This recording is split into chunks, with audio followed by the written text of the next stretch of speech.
Audi's second generation A5 Coupe is lighter, leaner and better to drive, with classy looks, impressive build quality and cutting-edge technology. The styling may be evolutionary, but the objectives here are uncompromising.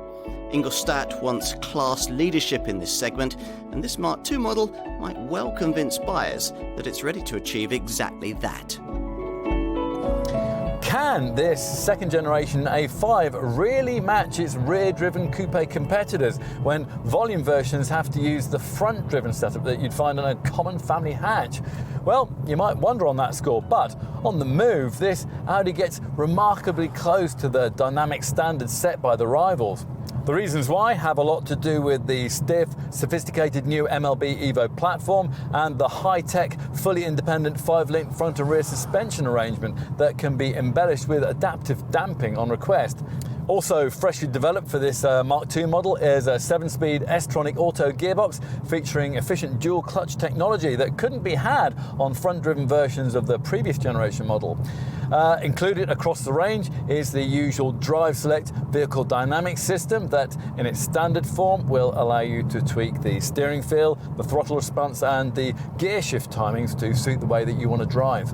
Under the bonnet, there's more new engineering in the form of an efficient 2-litre TFSI petrol unit developing 190 PS or 252 PS if you ordered it paired up with the latest and more responsive version of Audi's Quattro 4-wheel drive system. The alternative is a 190 PS 2-litre TDI diesel unit, which has a rapid turn of speed, yet can also manage 70.6 mpg on the combined cycle and 105 grams per kilometre of CO2 in S-tronic form. This 4-cylinder diesel can also be paired with auto transmission and all-wheel traction, both features that are mandatory on the 218 PS 3-litre TDI variant we're trying here.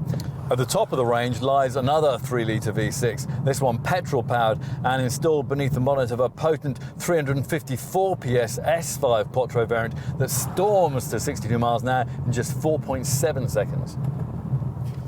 If at first glance you think this car is little different from its predecessor, then take a second look. Yes, the sharply drawn wave-like shoulder line references the original model, but in most other respects, this A5 Coupe has, like its brand, become more mature and sophisticated. So, time to open the long, wide driver's door. Take a seat inside, where you'll find yourself in a cabin that we think will really sell you this car. Audi has copied the belt buckler system offered by rival Mercedes and BMW coupes that graciously hands you your belt buckle as you take a seat, but in every other regard, the competition's playing catch-up here. We like the seats too, anatomically shaped with head restraints that can be optionally specified to move not only for height, but also for distance from the head.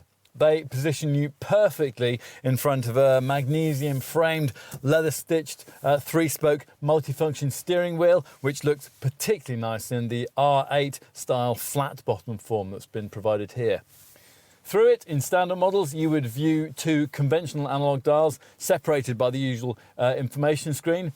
Here, though, as you can see, we've got something much nicer than that.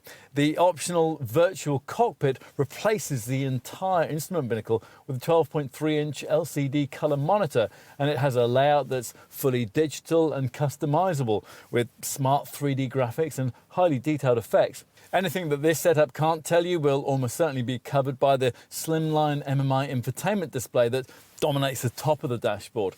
Now, it's 7 inches in size on standard models or 8.3 inches if you opt for the top MMI Navigation Plus with MMI Touch system that we're trying here, with its crisp 3D maps and responsive NVIDIA graphics. So let's take a seat in the rear, remembering that, as with most coupes, the door is very long. So when you're opening it wide enough to access the back seat, it's really easy to inadvertently bash it against some sort of solid object. Now, getting into the rear is as awkward as it would be in coupe versions of the Mercedes C-Class and the BMW 4 Series, and it's not helped by the fact that the front seat base doesn't automatically slide forwards as you pull the backrest forward in the way that it does in a rival Lexus RC. Once inside though, the news is better, this being the part of the car where you most appreciate this second generation design's 13mm of extra wheelbase. Now that has freed up an extra 23mm of knee room back here, and it's further aided by these scalloped cutouts in the front seat backs. So finally, let's take a look in the boot. Now it's gained 10 litres in size with this second generation model's longer design, and it's now the largest in the segment at 465 litres. In summary, this is exactly what Ingolstadt promised, an intelligent evolution that delivers almost everything a sleek sports coupe should be. Right now, that makes this A5 arguably the most intelligent choice you can make in the segment. Just as Audi said, it would be.